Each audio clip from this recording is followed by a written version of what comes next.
You and I have known for a long time that JD Vance's political career is over. Democrats hate him, independents can't stand him, and even Republican voters aren't getting behind him as the heir apparent to MAGA. But we didn't know if JD Vance was aware of the fact that his political career is over. But apparently, reportedly, I am smiling because he does, and is considering just ending it altogether. JD Vance is quitting. JD Vance is getting out. New reporting from a White House insider shows that the rest of MAGA knows that it is over for them. That either Donald Trump is trying to hold on to the presidency with an illegal third term, which we have to talk about, or Vance just recognizes how bad things are and has completely quit. We are going to get into that reporting, which is oh so delicious. So stick around. But we have to start with the reason why it is coming out, and that is JD Vance's terrible approval rating. Vice President Vance, how's he doing? How popular? Yeah, JD Vance is not doing too hot to trot at this point. Look at this. Okay, JD Vance's net popularity, this should actually be a plus. There we go. Plus 3 points. Then we go to minus 18 points at this point. That is a 21-point swing in the wrong direction. JD Vance started off his vice presidency in plus territory, and now he is in negative territory. Down he goes, JD Vance getting dragged down along with the President of the United States. Where does he rank? Maybe along with, maybe because of that. We don't know that. But where does he rank among other vice presidents? Yeah, you look at other vice presidents. Look at this. At this point in their vice presidency, historically the worst at this point in a vice presidency. Kamala Harris was at minus 13. Mike Pence was at minus 7. Joe Biden was at plus 4. Dick Cheney was at plus 37. This might be part of a longer trend of vice presidents becoming unpopular, but we can say J.D. Vance is historically the least popular vice president at this point in their vice presidency. Yeah, that is notable. Now that reporting from CNN's Harry Enton was from a month or two ago, which just goes to show how bad things have been for JD Vance, and that approval rating is only getting worse. Donald Trump has said that JD Vance is going to be going after fraud, which if he's doing that, he should probably go after himself, Hegseth, and the president, because they commit more fraud than anyone else. But Trump said Vance is going to tackle so much fraud that it's going to balance the budget. That's not going to happen. Donald Trump sent JD Vance to Pakistan to negotiate the end of the Iran war. That didn't happen, and those two things have happened since this polling. So do we think JD Vance's approval rating has gone up, or do we think it's continued to crash down? And this isn't just Donald Trump's awfulness rubbing off on JD Vance. He was uniquely and historically unpopular when he was a senator and when he was a vice presidential candidate. JD Vance is just unpopular, which is why Donald Trump and MAGA are not getting behind him as the heir apparent, the successor. And in fact, when Vance was asked about that, his response actually was some foreshadowing of this article. This reporting about him just quitting, maybe giving up his political career. It's not us who are bringing this up. A couple days ago, Trump made this statement to people in the Rose Garden. Why do you think he does that? Do you think it's a little bit of toying with you both over your succession? Why do you think he brings that up? Just number one. Well, I just don't think it sounds like the President of the United States to have a televised competition for who would succeed him as his apprentice. I just think that's not at all what you would expect the President to do. But no, I think the President, he's always been fascinated by politics. If you talk to him, he was fascinated by politics 30 years before he ever ran for office. So I think it's natural for him to, joke around with us a little bit, to play around with the idea. But I can tell you the President is as focused as any of us. So obviously JD Vance is trying to brush off any speculation about who is going to follow in Donald Trump's footsteps, saying, oh, President Trump just thinks it's a game show. He thinks it's a joke. He's not taking it so seriously. Which tells you one of two things. One, Trump isn't taking it seriously because he doesn't see JD Vance as a serious successor, someone who could win the presidency or even the Republican nomination, as Marco Rubio seems to rise over him. The second option is that Donald Trump doesn't want a successor at all. He is either looking to burn it all to the ground or to pay off his standing army of January 6th insurrectionists and hunker down in the ballroom bunker. That is what Donald Trump seems to want, according to JD Vance. And that is a scary reality for everyone, but especially for Vance's political career, which it seems he might be giving up on. Now I want to talk about this, but also some more 2028 news that has to do with AOC. So stick around after this Vance humiliation. New breaking reporting from the Daily Mail. Vance plans 2028 option after Tulsi Gabbard's exit. And that 2028 option is to not run for president. JD Vance, now the lone dove in Donald Trump's cabinet after Tulsi Gabbard's resignation, has been left more isolated than ever and is even considering abandoning a run for the presidency in 2028. Multiple sources tell the Daily Mail Gabbard's resignation letter cited her husband's diagnosis with a rare form of cancer. But the whispers racing through the West Wing find common ground. Iran, Vance's most senior non-interventionist ally, is gone. And even as he expressed his sorrow for the exit of his dear friend on Friday, insiders told the Daily Mail that his own future is at the front of his mind while his rivals sharpen their blades. Vance is a non-event in the West Wing, a source close to the president told the Daily Mail.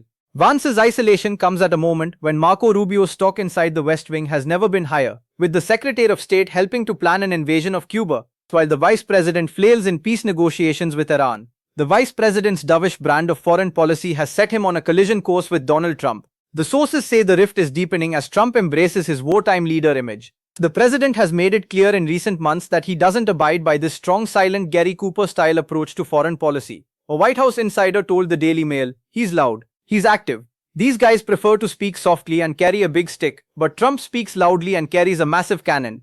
The sources added. Rumors swirl that JD Vance may skip 2028 presidential run. Rumors are also circulating in the West Wing that Vance is weighing whether to step back from the 2028 race early as a tactical move.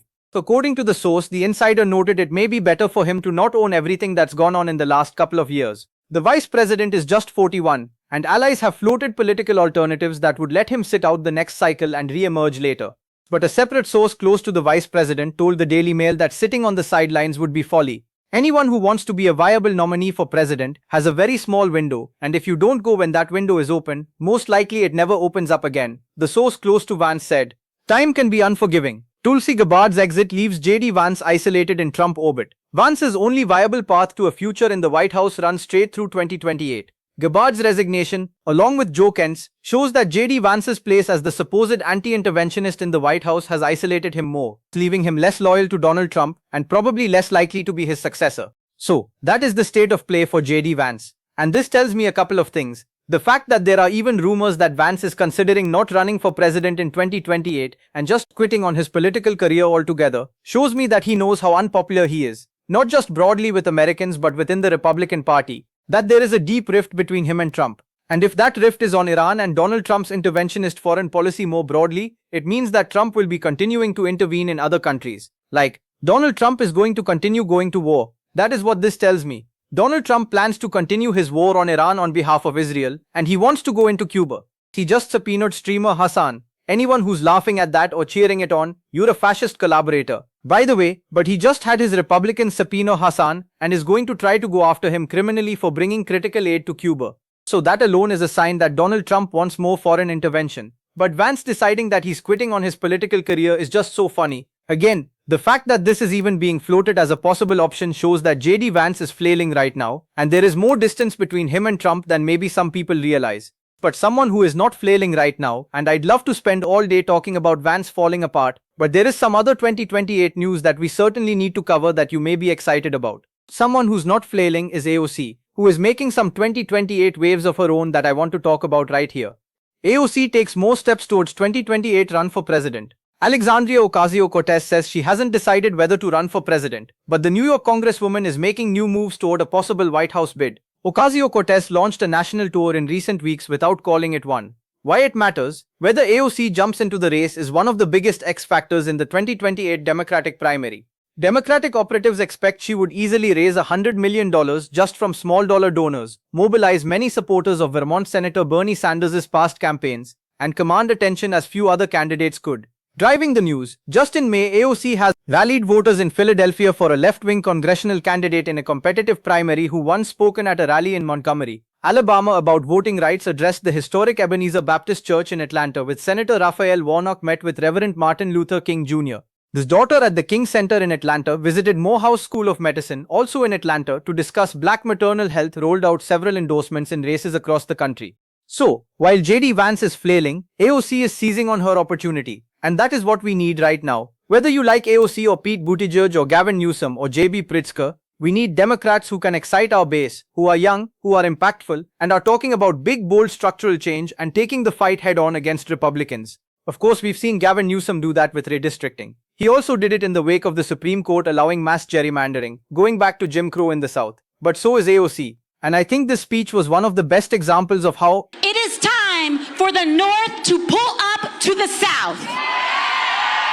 It is time for New York to pull up to Alabama. It is time for all of us to come to Georgia, to Louisiana, to Tennessee, to Mississippi, and let them know exactly what they have justice. They think they can draw us out of power. They do not know the sleeping giant that they just awakened.